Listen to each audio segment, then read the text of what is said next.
Hey everyone, this is Troy Harper here at Dropping the Ash podcast. This is episode 19, and I very excited to be here today. I've got a very special person here. This is my brother from the same mother, not from another mother, but from the same mother. This is my baby brother, Grant Harper. So Grant, welcome. This has been a long time coming, I tell you. I've wanted you on one of my podcasts for quite some time now, and but you live over in Sheridan, Wyoming. I'm here in Kimball, Nebraska, so we're looking at what are we saying, about 10 hours from here, probably 9, 8. Oh, how many hours would you say is probably about 8? 8 hours. So yeah, so he's quite a ways off, but he's down here visiting, and I was able to have the privilege of having him on this show finally, and I'm so excited to have you here, Grant. You've been into cigars now for, a year? Probably approximately a year now. I'm such a bad influence, I tell you. I've been into, you guys all know I've been into premium cigars. If you've listened to my past podcasts, I've been into them for the past, almost 2 years now.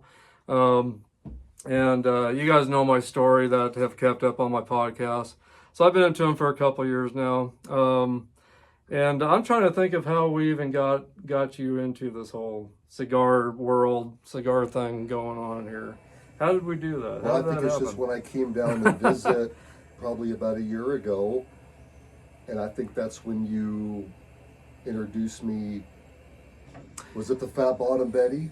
It was. You came to visit, and I came down here to show you what I had going on down here at the beginning stages at the time of my cigar lounge that my gracious and beautiful wife Marcy started, and my son Jacen started for me down here to have a place really for the winter time. Is originally what it was supposed to be for the winter time, but it's actually turned into an all year round thing. If the weather's crummy, I'm definitely down here. Even if I don't have friends over, I'm down here quite a bit, jamming out to all the metal stuff I love on YouTube or my CDs, or having a drink, having coffee, having rum, whatever it may be, smoking my cigars. So it's really turned into an escape place, a safe haven for me, I guess, in a lot of ways, but it's just been a great place to escape, but definitely out on the porch when it's nice and not windy. And of course, we were going to do this originally outside on the porch today, but it's windy here in Kimball again, so we're down here in my lounge today. So, but anyway, it's an honor to have you, bud. Thank you. I'm jealous. I'm jealous of your cigar lounge.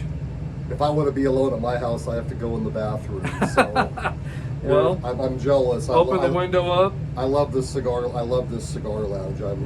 It's really awesome. Well, I'm glad you can be a part of this right now. I'm glad you can be down here. This is your second time down here, right? I think so, at least. So yeah. Yeah, and, I love this space. I instantly feel more relaxed when I'm here, and it's pretty awesome. I really wish I had something like this. Well, maybe someday. I hope you can come more so we can hang out down here, definitely. For sure. But anyway, I hope you all are doing great out there today. You're always in my thoughts and prayers, and I appreciate all of you for being a part of the whole Harper Cigar Lounge group page and YouTube channel, and as well as the Dropping the Ash podcast that has been going for a little bit of time now. Definitely an honor to be able to come down and hang out with my brother, and my niece Naomi's over there hiding. She's over there hiding, but I'm glad that I could be having you here and be a part of this again, and to be able to do a podcast finally together. I can't believe the podcasts have been going now with my channel. February 14th of 2023 was the first one that I did down here, and it's hard to believe how much it's grown since. 1,600 members on the Facebook group page. Working on trying to get more YouTube members on my channel. Have 42 members right now, which has been growing a little bit more lately, so that's great. But hoping to get more people on the YouTube channel and get caught on with that.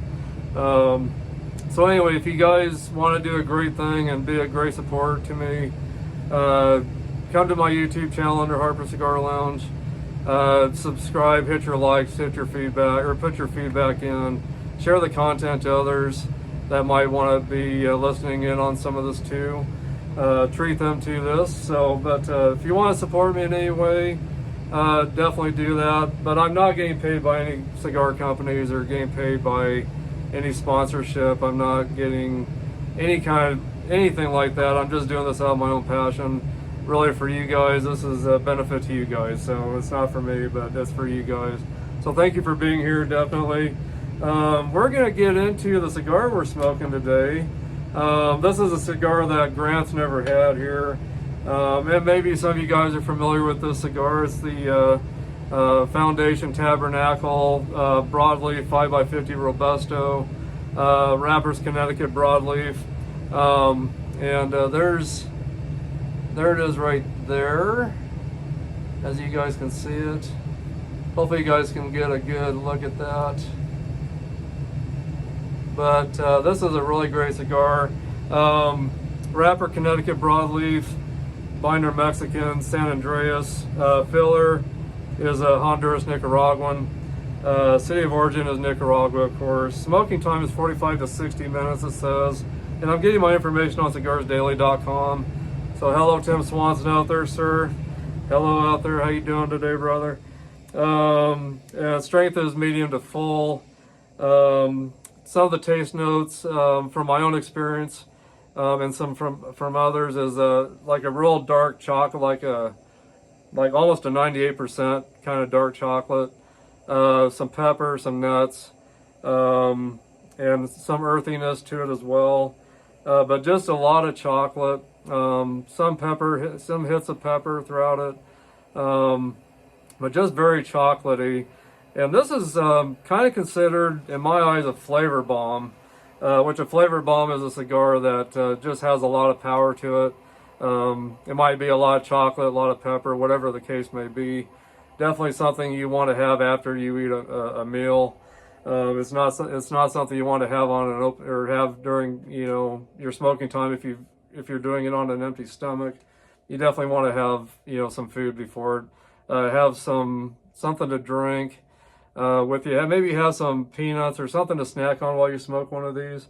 But anyway, this is a great cigar. I have had this, and I'm anxious to have it again. It's been a little while, and this is Grant's first experience with this.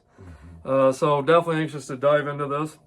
So let me get my cutter, which using the Zyphe V-cut, triple torch flame, cigar rest on the back. You guys have seen this quite a bit. Make sure you guys, if you're interested in one of these, go to Amazon. You can find these. So just type in Zyphe triple torch V-cut combo, and it'll come right up on Amazon. So but anyway, I'm going to go ahead and do the first cut. And would you like to cut your own, or would you like me to have the honor of cutting yours for you tonight? You can cut it. Okay. I'm not familiar with the V-cut, with the Okay. V-cutter. Let me moisten in just a touch. I must say I really like the V-cut compared to the regular guillotine cutter. Yeah, I don't know, actually almost prefer it. In the beginning, I was very skeptical of the V-cut. I had heard good and bad, of course. And then I had heard, that it, with some smokers, it has opened up the draw a little bit more, which it could be just a myth. I don't know. Everyone's got their preferences. Everyone's got what works for them. And people's opinions might be good for them, but it may not be good for others. It's just one of those things you've got to try for yourself to see if it works for you. There you go. Thank you. Now, if you guys notice, I did moisten the tip on my, or the cap on my cigar. If we were in a cigar lounge right now and we weren't brothers and we didn't know each other, and I was using the cigar lounge's cutter, I would not want to moisten my tip. It's just not good hygiene to do that and then cut it with a cutter that other people are going to have to use. But since we're brothers, maybe it didn't matter today. No, it's fine. So anyway, but anyway, if you guys are, even if you're just hanging out with your friends and you're sharing cutters, definitely don't moisten the tip of your cigar. Just leave it the way it is and cut it the way it is. So you're not passing anything on to anybody else. So, but anyway, let me go ahead and get into torching this, and then Grant, if you want to grab, I've got I do have other lighters, but if you want to just hold on, I'll pass this one on to you. But in that black ashtray over there, there's a little lighter in there, and, okay. and if it don't have butane, we can put some butane in it, But anyway, go ahead and get this toasted up. And hopefully we'll drop an ash for you guys today. I don't know if that'll happen or not. I probably will. But if you got them, drop them, guys. So maybe that'll be a new saying for myself. If you got them, drop them. But I wouldn't suggest that if you're in a cigar lounge. Don't drop ashes on the lounge's floor. Probably not a good idea. Even if you're over at someone's house, may not be the best idea. But doing it in your own place, that's your preference. If you know. So anyway, so if you're at home and you got an ash, try to drop it into your ashtray. Don't try to drop it onto your floor. What I do, don't do at home. I'm professionally trained in dropping these ashes, so it's dangerous. If you guys buy that, you're fools. So. Yeah, I really like that V cut a lot better. Of course, what do I know? I'm a greenhorn at this, so. Well, what do you think so far? What are you getting? I'm getting pepper, definitely. Right off the bat, I get quite a bit of pepper on this. Yeah. I think you drank some of my coffee. Might have. But anyway, there it is again. I'm so new to this, it takes me a bit to get the flavor notes out of it. Well, and like I said, it's something that will develop over time. The more you smoke cigars over time, you'll start kind of getting those taste notes. I just really like it. They'll just kind of pop out at you all of a sudden. You'll be smoking, and all of a sudden you'll taste something that reminds you of something. So now he can retrohale. That's something I cannot do. I've tried and tried. I cannot get the retrohale down. Something I've wanted to experience, but by the way, we're drinking the Bones Coffee Army of Chocolate, or Army of Darkness. Mm-hmm. It's a very kind of like a chocolatey kind of coffee, and we just put just a touch of vanilla creamer in ours. But cheers to you guys. And we've also got a shot glass of Kraken rum. And I don't know if you want to shoot this down, or if you want to. I think I'm just going to sip this okay. time. Well, anyway, cheers to you. To you, we'll and just to your Dropping the Ash podcast. Yeah, and all you Harper Cigar Lounge members out there. Gosh, and all of you guys, I'm glad you're here. Cheers to you. A little bit of rum. That's pretty good. Yeah, I haven't had Kraken. And it does go well with this cigar too, by the way. I haven't had Kraken before, so that's... Yeah, it's good rum. If you want to hand me the bottle, I'll show them what the bottle looks like. But anyway, some cigar lounges, you can bring your own spirits, but this is definitely one I'd be taking to the cigar lounge with me if I was to go and bring some of my own spirits. I'll let you put that back over there. Okay. Just got, it's a dark rum, 94 proof. It's just got some, I don't know, some kind of toasted caramel taste notes to it. Mm-hmm. And it's got a little heat to it, but just a great rum. And it's very affordable. It's not a real expensive rum, but it's not, I wouldn't say it's a budget rum, but it's definitely not a rum that's too expensive either. So, but anyway, you like that? I do. That's good rum. And I mean, I could probably get black pepper out of this. You said this was a chocolate? You will get, yeah, it's a very chocolatey. You gotta, Of course, I've smoked Churchills in this. I've smoked the double Corona in this, or I've smoked Petite Coronas. I've had the Robusto. This is the Robusto, and they've all been really good.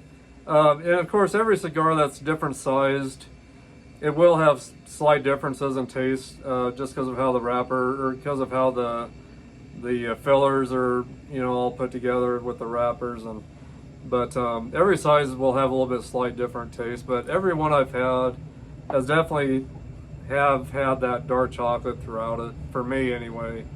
And I know a lot of other people that I've read reviews with. They say they definitely get a lot of the dark chocolate, pepper, nuts, earthiness, and I definitely get all that. I definitely do. And by the way, what I had told you guys today about these, all the information on these, it came from cigarsdaily.com. And on cigarsdaily.com, if you go to their website, these are about $12.50 a stick. 5 packs are $15.75, and the boxes of 24, $270. We got these from my store, Main Street Market here in Kimball. So if you guys ever drive through Kimball, Nebraska, look me up at Main Street Market. I'll give you a great deal on cigars. We always have a special: if you buy 3, you get 1 free. If you buy any kind of caddy, whether it's a 5-count caddy, 10-count, 15-count caddy, you get a free cigar and a free cutter with it. So, but anyway, come see me if you're ever in Kimball. Definitely give you some great deals. So, but anyway, I don't know. Today we're not really getting on any certain subjects. We're just kind of bullshitting and just hanging out and kind of trying to get the whole, for you guys to kind of get the idea of what it's like to be in a cigar lounge with somebody. We could maybe not even know each other, and this is how it kind of goes. I'll sit down in a cigar lounge with my cigar, end up saying bye to somebody, and we just start talking like we've always known each other. And that's what I love about the cigar community, or going into cigar lounges. Once you hit that lounge and you're sitting down with your cigar, and you start talking, you're an equal to everybody. It doesn't matter what kind of work you do. It doesn't matter how wealthy you are, or how poor you are, or whatever the case is. You're just pretty much an equal. And it's just really interesting to go in cigar lounges and get to know people. There's people I've met, Grant, that they have professions that I never even thought about. I had never even heard of, that they discuss. And it's really interesting to, talk to people, get to know them. Why do they go to that cigar lounge? If they smoke the same cigar all the time, or if they smoke different cigars, what kind of background they came from, where they're from originally, what kind of work they do. I mean, it's great. It's great to go into a cigar lounge and have conversation with people you don't know over a cigar. And I've walked out of cigar lounges becoming, building some great relationships with people, and I still keep in touch with some people out there that I've met in cigar lounges. And so anyway, it's a great thing, and this is the way it should be. I mean, so if you guys are ever wondering if you're been intimidated to go to a cigar lounge or hang out in one, to check it out, just do it. You're gonna thank yourself for doing it, and you'll build some great relationships too. So I can almost guarantee you'll meet some great people. Maybe keep in touch with somebody and build a great relationship with somebody, and it all starts over the cigar, So anyway, what do you think? Yeah, I'm really blown away by your story about Dallas Cowboys getting to smoke have that first experience with them. That's pretty incredible. I'm blown away by that. I know. When I went to, you guys have heard my story. A couple years ago, went to Dallas, Texas, through a friend that was working for Religion Tequila at the time, and he knew how much of a Cowboys fan I am. He's also one, and I won't mention his name because I didn't get permission to use his name. But had me fly out to Dallas. We met up. We hung out for about 4 days, me and this gentleman, friend of mine, which in Religion Tequila, two guys, ex-Dallas Cowboys, were partnering up with Religion Tequila as well, which is Ed Too Tall Jones, famous defensive lineman for the Cowboys, late 70s through the middle 80s. And then Kenny the Shark Gant, cornerback, he was with them through the 90s, worked alongside with Deion Sanders with the Cowboys, went to 2 Super Bowls. Of course, Dallas won, 3 of their Super Bowls in the 90s, so he was with 2 of those Super Bowls. And we were sitting in this private club, met up in a private club, and when they were sitting there talking to us, I had brought stuff for them to autograph, and they were so gracious and kind and everything, and just very nice, and they autographed all my stuff for me. But I noticed while they were sitting there, they had boxes like this with them, and I couldn't figure out what those boxes were, and so we ended up going out on the patio of this private club in Dallas, outside, and they broke open these cases, and there was these big cigars in there. So I was like, huh, that's interesting. I've never thought these guys would be into cigars. And so got my first cigar through them, and it was actually a Fat Bottom Betty from Drew Estate, is what I was handed by Kenny the Shark Gant. And that's what he was smoking as well that day. And I would have never thought premium cigars would be as good as they were. I was a Swisher Sweet smoker, just a cheap C-Star cigar that I had on occasion, on special occasions. I would have one of those with friends. Never realized how good premium cigars would be. I always thought premium cigars would not taste good, and that'd be always the C-Store cigars that would taste better. Well, once I started getting onto the whole premium cigars over time, and I went back and tried a Swisher Sweet later, the Swisher Sweet tasted like total crap. There's no way I could go back to those. I'll stick with the premium cigars. But that day with those 2 guys from the Cowboys, having a cigar with them and having some really great conversation, getting to hear stories about their lives and past experiences that they had with the Cowboys, and we had a lot of great conversation between each other on where we came from, how we grew up, what kind of work I do. They had a lot of stories for me about their life, and just stories about when they were with the Cowboys and just growing up. And here I am with these 2 very wealthy guys, and I'm a nobody, having a cigar, and they're treating me like I'm just as, just like they are, just, they didn't judge me by anything. They treated me like an equal, and just treated me really good. So that's what got me onto cigars. If you're new to this podcast and hadn't heard that story, that's how I got into cigars. And that was around this time 2 years ago. Here it was around around June. Let's see.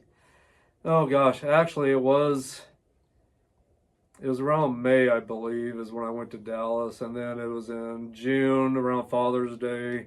My wife and my son bought me a couple of premium cigars and a desktop humidor and a cutter and a lighter, and so they kind of pushed me into the direction that I've gone in.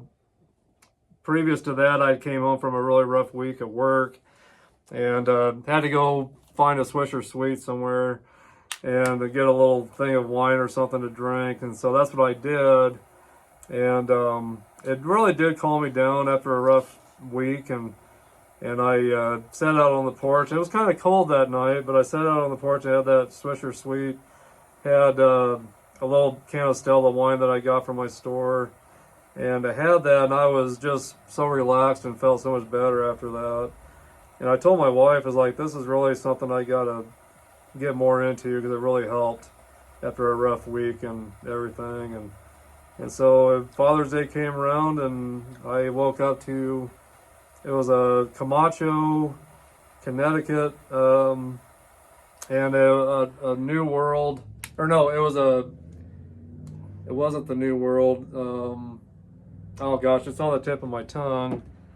I'll think of it hopefully, but it was kind of similar to the New World cigar, and hopefully I'll think of the name of that other cigar. But I've actually got one in my humidor, but I'll hopefully think about it. But anyway, so they gave me 2 premium cigars. I woke up to that, And then next thing I know, they're starting the cigar lounge for me a little while later. And well, that was in June that they got me the stuff for Father's Day. And then it was the following February is when they started this down here. So yeah. So yeah, you're lucky, man. I love this down here. I wish everybody could see all the stuff you have. I don't know if you've ever. My very first showed everything. My very first podcast, I did a swoop Mm-hmm. or a sweep of the room, which it's even more different now looking than what it was before. I'll have to take some pictures and put that up on the group page for you guys to see if you'd like. Let me know if you'd like to see that, see this room. I'll have to definitely show you guys some pictures if you're interested. Have added things and here and there, a little bit here and there more, and it's really kind of became the Hard Rock Museum / the Hard Rock Cigar Lounge, if there's ever a Hard Rock Cigar Lounge. It's kind of what it'd be down here, I suppose. So just got a lot of, got cigar boxes hanging up, got memorabilia. You can see some of it behind us. Got a TV down here, and got my CD player, and got Blu-ray player, and got more chairs, and we got cigar ashtrays all over, and seating, and everything, and got a little liquor area over there on the other wall. But got my humidor back here, so when my guests are over here, I got another desktop humidor over there with a bunch of Churchills, but I got a mixture of everything behind me in my electric humidor. So if I got friends over and they want a cigar, they got their pick of whatever they want, pretty much. So there might be some things in here I might not let them have because I got some very limited stuff. But for most of it, I would definitely probably share it, of course. And if it's a special occasion, I'd definitely share one of my special cigars or one of my limited cigars with somebody if they're a close family member or friend, But I think probably one of my favorite stories ever is when you got to go backstage with AC/DC. Oh, that's definitely probably one of my most favorite stories. That and when I have talked about that in the past, but we can talk about that today. And see, this is all great cigar lounge conversation. If I had walked into a cigar lounge with my AC/DC shirt on, someone might say, "Wow, I like that AC/DC shirt," and I'd say, "Well, I'm a pretty big fan. I even got to work with them or be around them at one time. Not work with them, but got to be around them at one time." And then, of course, there we go. There's opened up a conversation about something about myself. And then, of course, I'd be open to hearing any kind of story that they would have, But yeah, I'll tell you guys that story. Senior year, I was graduating in 1988. And I'm trying to remember what month that was. I know it was in the summertime, so I think it was after I graduated, actually. I think I just graduated I think it was kind of after I graduated from high school, I believe. I want to say, well, no, I think it was right before I was graduating, actually. I think it was before I was graduating. But anyway, me and some guys were going to go together to this concert. Well, a group of us went together, and then some of my other friends went in their own car. They wanted to go there themselves. So me and my friends, it was me and my buddy David Fizbeck, which is David Fizbeck, old buddy of mine from high school. He's a member of Harper Cigar Lounge as well. So hey, David, if you're watching, I hope you'll remember this story and remember this. But me and David, my buddy from high school, David, we drove up and we had our girlfriends with us at the time, and we would always go to the Hilton Inn to meet musicians. We ran into most of them before concerts. Sorry, I had to get a puff on my cigar. The cigar is really. You. Do you guys see how long that ash is? Here, hold it up just a little bit closer. That ash is getting fucking long. Sorry, my language. That's a long ash. You've been talking. And if you're gonna drop that, make sure that they see that. And it is okay if you drop it on the floor, by the way. I'll try not to. I've had longer to smoke. Anyway, but yeah, my ash isn't quite as long yet, but I've been talking a lot more. You're gonna have to pick up the speed on your talking. So, I've got to get caught up to you here. But anyway, so back to the story. But anyway, so we went to the Hilton Inn, and we're standing around, and actually, we had ran into Angus Young, and I want to say it was Cliff Williams that we saw in the lounge, or in the lobby. Ran into those two guys already, and got to briefly say hi to them. Didn't get any autographs. They were kind of on their way to get to where they needed to go, so we just got a quick hello, but we couldn't believe we had actually saw these two guys. And then a little bit later, we're still waiting to see if we're going to run into anybody else. White Lion, the band White Lion, was just getting started, pretty new at the time. They were the opening band for them, so we were even hoping to run into those guys too. But anyway, so we're standing around kind of waiting to see what's going to go on. And a guy kept staring at us, and we all kind of noticed it. And so I took it upon myself to finally go up and ask this guy why he kept staring at us. And he said, well, I'm the bus driver for AC/DC. And he, of course, had his backstage laminate on. And he showed that to me, and he goes, I've been trying to find someone to take me to the post office. I have some things I got to send out. Trying to find someone to drive me to the post office. And of course, we didn't know where the post office was, but we told him, what's in it for us, pretty much. And he said, if you take me, I'll give you guys 4 backstage passes. And so I went back to the people I was with, and we kind of discussed it privately if we really wanted to do that. And we had plenty of time. We thought, well, what do we got to lose? But if we don't do it, maybe we're missing out on really him being truthful about giving us backstage passes. Because going backstage with AC/DC and getting to hang out, we thought that would be the ultimate. So we decided to risk it and take this guy, and took him. We went back and dropped him off at the hotel. We went ahead and headed up to the arena, and we're getting into the arena. We're in the front, and we're waiting and waiting and waiting for my name to be called to get these backstage passes. Nothing came on. No one called me or anything. Well, the lights were starting to kind of dim down a little bit, and the music was starting up that they always play before the shows. And all of a sudden, I heard my name being called to the office, and ran to the office really quick, to their box office. Told them I was Troy Harper, showed them my ID. They said, here's an envelope for you. Opened it up, and sure enough, there was 4 backstage passes, and there was 4 unused tickets as well that they had punched. So so sure enough, they gave it to us. And after the show was over, we got in line where we were supposed to go, but somehow we got into the wrong line. We were in the correct line at first, but somehow we got into the wrong line after that. We ended up in White Lion's bus, and all these half-naked girls are kind of running around in the bus, and we're thinking this is pretty cool, but where in the hell's AC/DC at? And we figured they're probably taking showers and getting ready and all that, but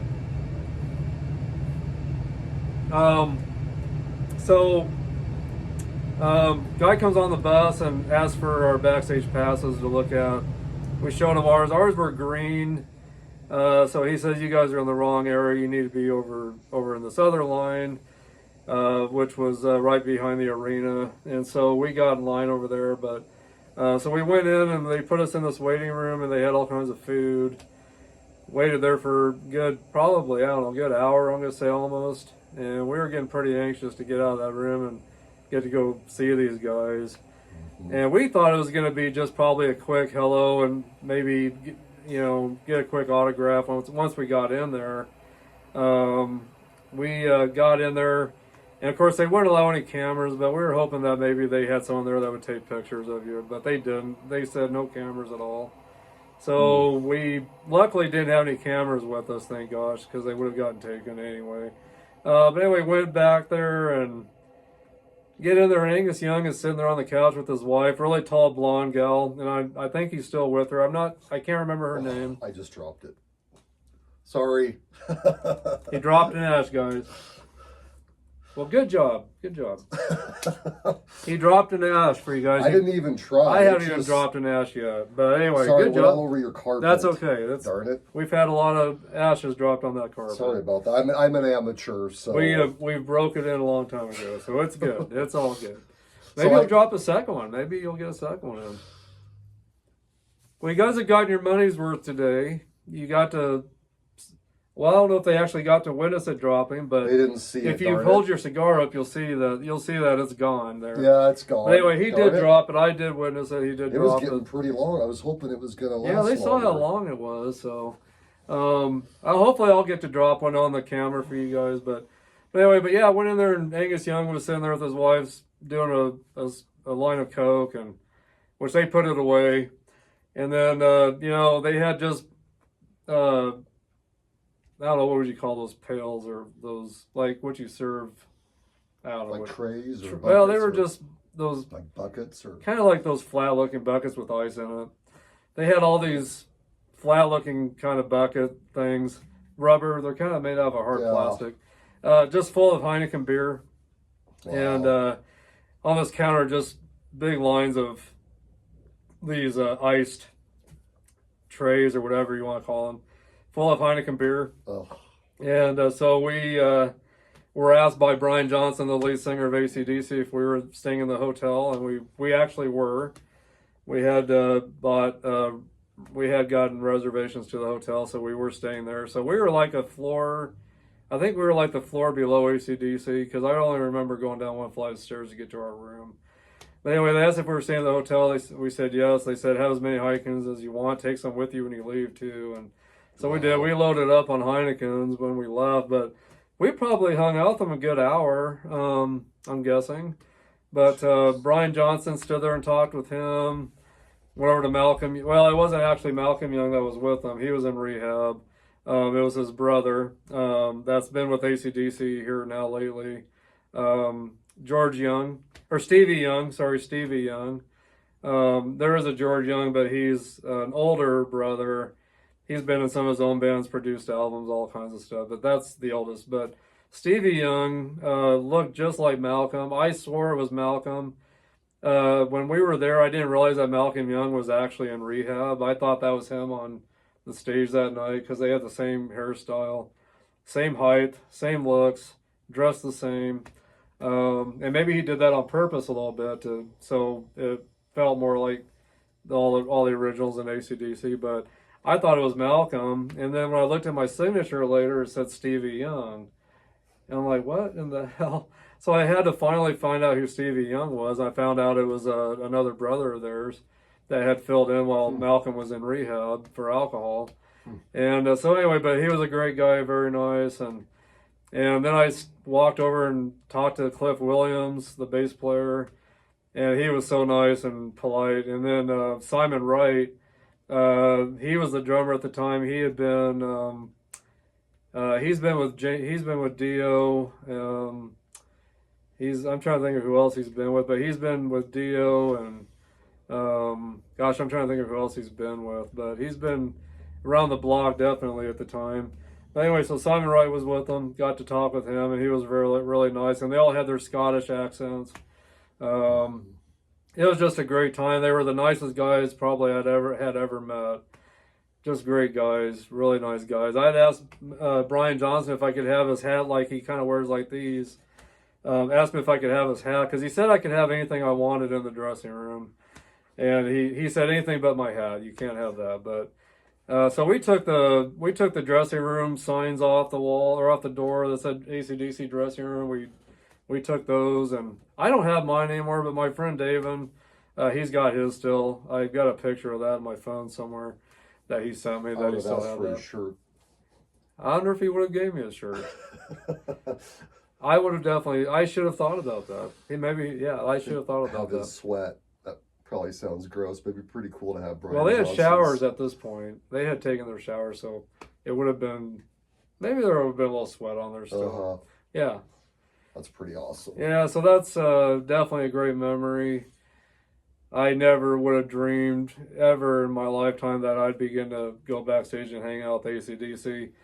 And not a quick visit either, a nice lengthy visit. They let us stay as long as we wanted.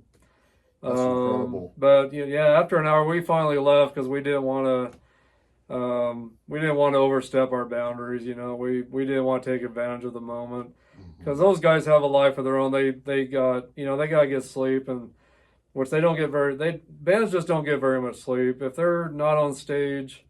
They're doing interviews with radio stations. They're doing interviews with whoever's at the venue. They're talking to their fans. Yeah, they don't get a lot of privacy. Really, a lot of bands say their time of privacy really is being on that stage playing together. That's the only time they don't get bothered. So, yeah, I'm jealous for sure. Yeah, that's awesome. Well, now who have you met? Well, I got to meet Stryper, so that's probably. I mean, that was definitely the biggest, the most famous people I've ever met. I haven't met anyone more famous than them. Lita Ford's up there. Yeah, and I got to meet her, and tell them where that was at and the story behind that. That was where I live in Sheridan, Wyoming. It was a while back they had these Rock and the Railroad festivals, they were called. It was like a 2-day festival. Yeah, which I wish we could have been to that first day. They had a was that the first one? No, that was the first one they had. We were at the second day. I really wanted to go to the first day because Trickster was there, which when I got to work with Stryper, which you guys know that story. But Trickster was starting out at the time and got to work with those guys with Stryper back in '90 during the Against the Law tour. Trickster was just starting out. They were great guys too. And they went on after that tour to open up for the Scorpions, to open up for Kiss.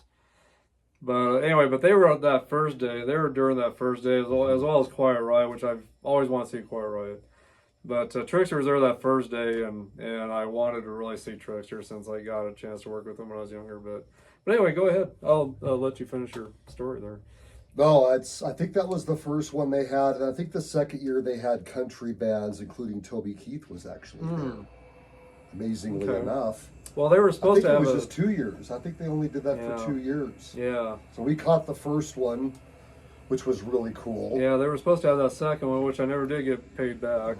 Right. Reimbursed, but they canceled the second year round of the Rock and the Railroad Festival. The guys that sponsor everything,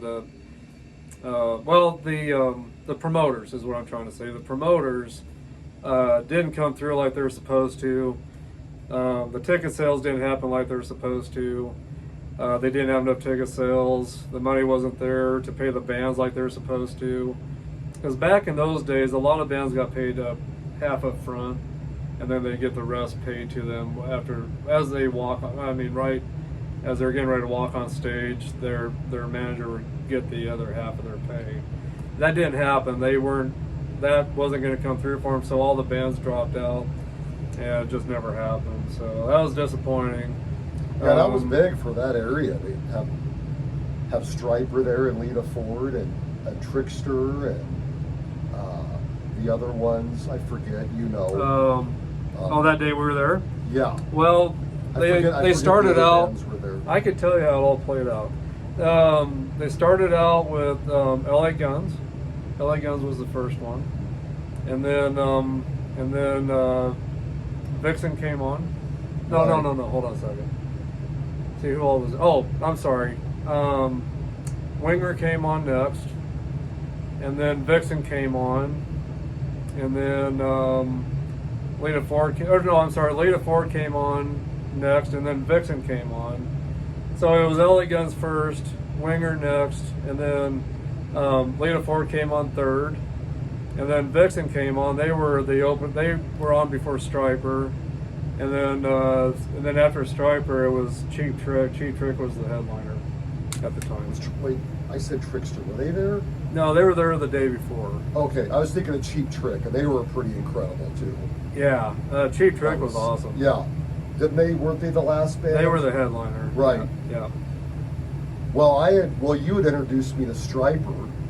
Yeah. And Troy introduced me to a lot of music because he used to let me ride around with him in his. You didn't have a Mustang at that time in high school, did you? Oh, yeah, well, no. I had a Mercury Monarch. Yeah. He used to let me ride around with him, and he introduced me to Metallica, who I've got to see, which is pretty Yeah, awesome. I've never seen Metallica, so. Which I was kind of accidentally got to see them. That was weird. Is your coffee good, by the way? Yeah, thank you. So yeah, you introduced me to Metallica, and because I used to ride around with you a lot, and then Striper, you introduced me to Striper, and you were always watching. Well, I remember you watching Headbangers Ball. Oh man, I miss Headbangers You Ball. watched I don't know. You spent hours watching Oh, my Headbangers God. Ball. So I in high school I washed dishes at a place called King's Inn, and I could not wait to get home to watch Headbangers Ball, which I always missed the first hour of it because I didn't get home until about 11 o'clock. It always started at 10 o'clock at night. I didn't get home until about 11, but then I got to watch the last 2 hours of it because it was always 3 hours if I remember right. But yeah, that was what I didn't care about going. I didn't care about going out and partying. If I did, I had to watch Headbangers Ball first. So, but I could not wait to get home to watch Headbangers Ball, and that's how I discovered so many great metal hard rock bands. Some of the bands that were on Headbangers Ball though really weren't heavy metal; they were just hard rock, and they even had the group singing ballads on Headbangers Ball. But I was a sucker for the ballads. I've always been into the girls ever since I was, God, I don't know. I remember being in first grade and having a crush on my first grade teacher, which was, you're going to laugh at this, but her name was Gail Sayers. wow, how about that? Yeah. Probably spelled differently than Gail Sayers, the football player that is no longer, of course, around. Rest in peace, Hall of Gail Famer. Sayers. Rest in peace. Yeah, but famous running back for the Chicago Bears. Go Bears. Yeah, he's a Bears fan. You guys know I'm a Cowboys fan. Got some Cowboy stuff up in here throughout my lounge too. So. Yeah, oh yeah. Yeah, I had to watch Headbangers Ball, and I'll never forget. Poison had just came out. I discovered Poison through that. The first song I heard on Headbangers Ball from Poison was "Talk Dirty to Me," and I fell in love with that song immediately. That video was just really cool and it was just very flashy. The video was very flashy, and guys were running around all over the place, and there was confetti and streamers all over the place, and they're rolling around and jumping around, explosions. I really dug that, and then later on, they brought out the Open Up and Say "Ah" album, and I knew that their premiere video was going to be coming on MTV, which was called Nothing But a Good Time, and I was going to get to see the premiere video on Headbangers Ball. Well, I thought it was really funny that at the beginning of that video, it showed a guy washing dishes, and he was having a hard time keeping up. His boss chewed him out, and then the video comes on, and he's kind of walking into the. It goes from him washing dishes to being actually in the room where they did the video, and after they were all done singing and partying during that video, it goes back to him in the kitchen. All the dishes are done, and he's kind of standing there daydreaming, and the boss walks in and throws his hands in the air, can't figure out how he got all the dishes done so well, so quickly. Yeah, MTV was an institution for sure. I didn't watch it like you were. Of course, I wasn't into heavy metal really like you were. I've always been into the 60s rock is what I... Well, you had your hand on that with me, I think, kind of. My mom really influenced me with more of the 60s rock is what I just remember hearing it either from you or Mom, but I started really kind of giving Jimi Hendrix a listen to, and Cream, The Who, and still to this day I'm a huge Who fan and a huge Jimi Hendrix fan. But yeah, so you guys kind of introduced me, got me kind of more deeper into the past of where kind of hard rock kind of really started. I mean, it was a psychedelic movement, but a lot of great guitar work, and drums were heavy, and I mean, they would bust their guitars on stage and put their guitars through amps, and I really got into all that kind of stuff, so. But the Who's probably the Who and Jimi Hendrix. Those are my guys from the 60s. Yeah. And yours are the Stones. I love the Stones. I got to see them twice. Once with you. Yeah, he took me to a Stones concert. You got to see Charlie Watts before he died. I know it. So man. you're pretty lucky. Rest in peace, Charlie Watts. Man. Yeah, you got to see You're him. missed. Definitely missed. Yep. But yeah, legendary. I've gotten into the Stones more over time because of you. I actually got quite a bit of their music downloaded. I've got a couple CDs. And Well, it was the Stones and the Beatles, and I totally respect the Beatles. I mean, what can you say? It's the Beatles. I totally respect them. But I never really got into their sound too much. The Stones definitely had that darker, grittier, well, bluesy. They were really, they started out as a blues band. Yeah, and I really do dig the Sort of influenced by Chuck Berry and Muddy blues Waters. based bands. Yeah. So they were more your kind of your bluesy, kind of darker, grittier, and I really An really example of love that in sound. the next genre of metal is AC/DC, of course. Very bluesy, very gritty, Oh yeah. just very raw sounding music. I mean, at least it was with Bon Scott, and I'd say the early years with Brian Johnson, still that same kind of vibe. But as time got on, AC/DC did get a little more commercialized, but they still have always had that grittiness about them. Still, just like the Stones. Yeah, was it you that told me that Bon Scott was like their bus driver? Originally, he Something was, like that? And they he- lost their lead singer, I guess. Yeah, and he kind of threw at him some of the songs that he wrote, and told him that he was a singer. And they didn't take him too seriously at Jeez. first, but I think he ended up singing for him, Yeah. and with some of the music he had wrote himself, and they're like, yeah, He this is defined the guy. AC/DC. Bon Scott did, without a doubt. He was AC/DC as far as I'm concerned. Yeah, He definitely gave life to that band. I think he really gave AC/DC their life. yeah. That's my humble opinion anyway. I agree, but I know Angus Young's always been a big part of that. Well, yeah, but, of course, too, yeah. Those two have always been kind of the dynamic duo of definitely blues metal, I guess I would call it. But they were kind of, I think, some of the pioneers of having a lead singer and a lead guitarist that just communicate a lot on stage and have that They just meshed. bond. Because as time went on, then you saw David Lee Roth and Eddie Van Halen, and you saw, of course, Michael Sweet and Oz Fox from Stryper that always did so much together on stage. Gosh, who else out there I'm trying to think of? Just I think a lot of bands modeled some of their style and some of what they do on stage. The way they communicate through the music, I think, was really kind of started by some of those early bands. I mean, the Stones definitely with Mick Jagger and Keith Richards. I mean, that's Brian an Jones. example, and yeah, and then of course Led Zeppelin with Robert Plant and Jimmy Page. I mean, they had I don't know, you can't separate those guys, Well, I'm a big World War II buff. I really love World War II history, and it's interesting. It seemed like, I mean, all those bands were. Well, I know, like Mick and Keith, they were children.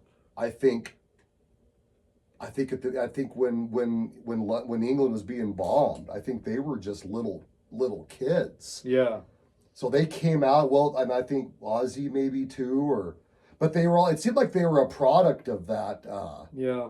Of that war. That war yeah. seemed that is. well, and like with Iron Maiden, Yeah. they showed, like, they did a clip during that show of London being bombed. Yeah, yeah.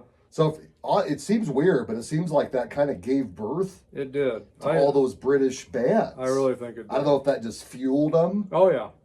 And so it seemed like that war almost seemed to give birth Absolutely. to those British bands. It's really That's crazy. where they got all their ideas for their doomy, gloomy kind of songs really came from their experiences growing up, just seeing everything around them that was blown up and destroyed from war. And I mean, I remember stories about Bill Ward, the drummer for Black Sabbath, playing outside around all the rubble that was left over from all the explosions. The bombings. Yeah. Yeah, they came from a rough child. A lot of those guys came from rough childhoods, and families weren't wealthy or anything by any means, and they knew music was the only way out. or else they're going to be working factories all Well, yeah, their most life. of them were their parents were factory workers, and Well, Tony Iommi and Ozzy were, but of course Ozzy kind of turned to some crime a little bit there for a little while when he was younger and got in trouble and with stealing and breaking into houses and different things, and the music is what really saved him, getting into music. And if Peter Criss from Kiss, Ace Frehley from Kiss, they were in gangs, and it was the music that saved them, got them out of that, out of all that negative lifestyle they were living. I mean, I read Peter Criss's book when he wrote it, and being an Italian family, was always around people that were in the mob in his family and different things, and it just, so many great stories. I mean, of course, I know Kiss is American, but yeah, the British movement definitely, I think, really fueled a lot of stuff. You might want to ash that before you light it.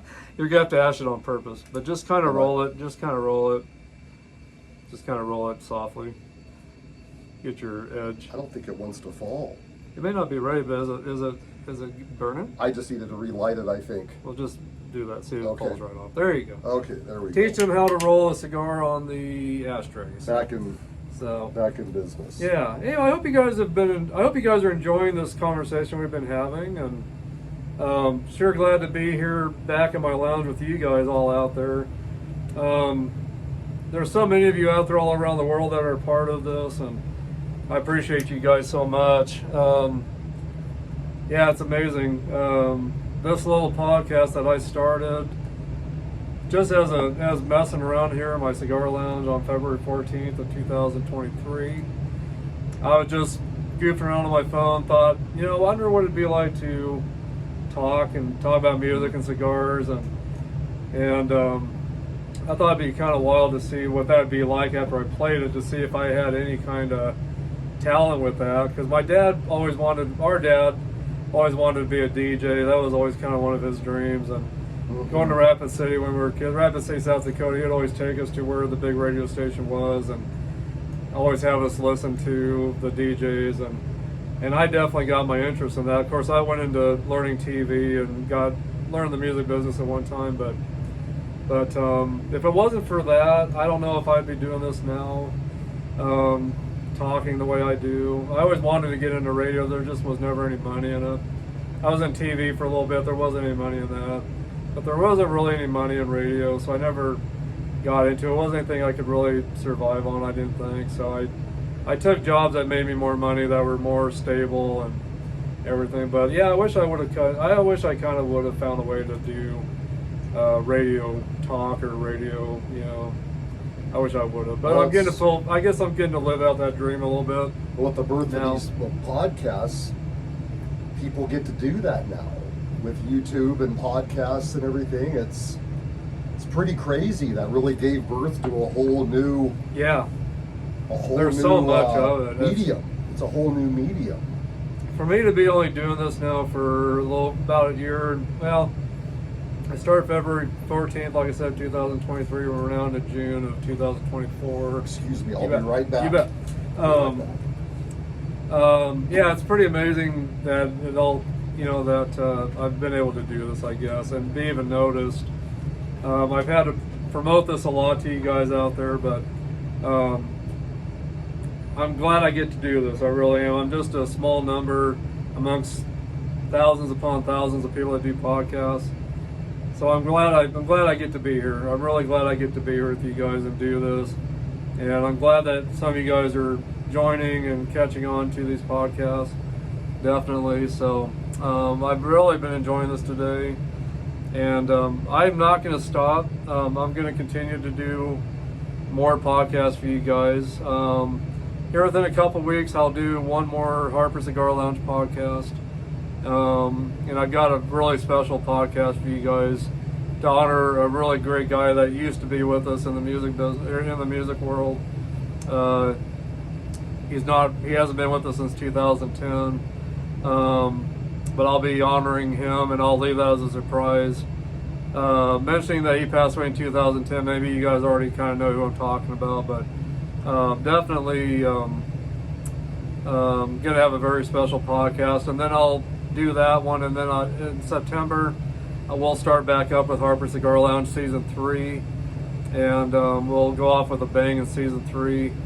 And but I'll keep doing the Dropping the Ash podcast for you guys, definitely, and so I look forward to doing many more of these for you guys, and hopefully I can find a way to have more guests. I know it's mainly been just me, but having a guest on today and having my brother is the ultimate. But I hope to have more guests on some of my future podcasts and have others be a part of this as well. So I'd really like to do that. So yeah, it's really incredible, the whole thing with podcasts, and it's just yeah, like I was just saying before, it just opened up a whole new world. Yeah, now everybody can almost have their own radio. Yeah. TV show, I guess. Then there's even the options of doing live. There's live podcasts you can do on Facebook and everything, and so yeah, it's been great to be able to do this for you guys, and yeah, it's just amazing that as many people do podcasts and how much of it's going on. I'm very lucky and very blessed to have been noticed, the way I have, and we're getting more and more members to this and everything. So yeah, it's a privilege, and I'm glad I could be here with you guys along with my brother that came away quite a ways to be able to be on this today finally with me and everything. So, but yeah, it's a lot of fun. So, but yeah, we've been kind of going about an hour now, so we'll probably wrap this up. But this has been great, guys, and thank you for joining with us today and hanging out with us. I hope you guys have had a great cigar of your own today and a great drink of your own. Hope your guys' week is going great. I hope you guys have a great week going forward and weekend and everything coming up. But you guys, again, check out my Harper Cigar Lounge group page on Facebook. We have about 1,600 members now. I can't believe we got 1,600 members. I'll never forget the moment where I saw I had one member that joined. I couldn't believe it. And I've got a lot of guys in this area that joined, and they're being very supportive of this, so it's great to have locals. But having people from Germany, Canada, Spain, Japan, China, wow, Mexico, and then just people all around the States, or, Heath Tex Davis. Tex, here's your nickname, I know, which that's been my nickname over the years from one of my buddies, which is Howard Sinclair over in Torrington, Wyoming. He's a member of this as well. But Heath, make sure you check out the Cigar Junkies last podcast because they gave a shout out to you. I asked Corey Banks to do a shout out for you since you joined the Cigar Junkies podcast group. And so make sure you watch that because he did do a shout out to you. But it's just been a privilege to know you, Heath, over in New York. And we've kept in touch off and on, and hopefully we'll keep in touch more. But I've built up some great relationships with guys in Pittsburgh. Of course, Corey Banks, Samuel Hoffman, Jacen, the intern with Cigar Junkies, and then Daniel, buddy, you over there in Pittsburgh as well. And Steel City. Gosh, yeah, Steel City. And buddy of mine, Daniel, that has the 505 Cigar Review. He's got one of the biggest podcasts on Facebook and on all platforms, really. So hello to you, Daniel, out there. He's a rep for Family by Loyalty Cigars. And I've got to do some more reviews with some of your cigars that you gave me. I still have a few left to do. But anyway, just, it's just great having all of you guys be a part of this. David Garofalo from Two Guys Cigars and the Cigar Authority. Thank you for recognizing our podcast here. Of course, Tim Swanson, you're a new member to my YouTube channel, and we've talked on the phone a couple of times. We've messaged back and forth. Thank you for your friendship. Cigar Smoke and Whiskey, another great group. Thank you guys for allowing me to be a part of that and for joining us here. All of you guys, thank you for being a part of this. Hey, Jacen. Hey, come over here and step in real quick. You'll have to come around this side. But in the beginning of things, my son Jacen, he's been a big part of getting this going too. He did a lot of editing for me in the beginning, which he's gotten busy at my store working, and so that hasn't happened. But Jacen was one, along with my wife, his mother Marcy, that helped get this cigar lounge going. And you are the one that encouraged me to go ahead and put that first video up, which I didn't think it was really anything, but you saw something in it. And so we put it up and we've had over 400 views on just that first video. And then the bloopers, you edited, and we've got more people lately to see that. I'm getting goosebumps just talking about this.